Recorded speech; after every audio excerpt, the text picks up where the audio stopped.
So, how has social media affected politics in terms of discourse and engagement?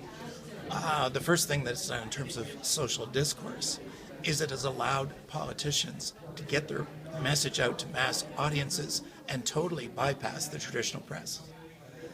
And since the format for, say, Twitter is so constricted, it allows the simplification of very, very complex things, and it makes people look like they're handling them or answering them when in fact they're not even beginning to address them.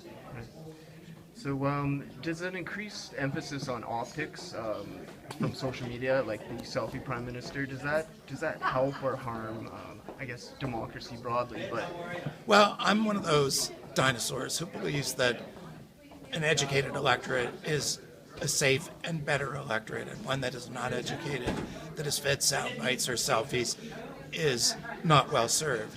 And if you come right down to it, what these things, what selfies do, and this prime minister likes those, what these things all come down to is reducing the message to some oversimplification that actually contributes to what I consider to be our greatest crisis in our democracy, which is the dumbing down of the electorate.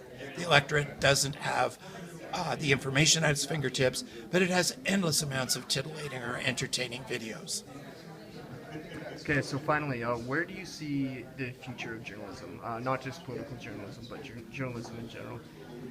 I think it's going to come down to individual people who have the fire in their bellies, who can use all of these marvelous tools that we have rather than abuse them.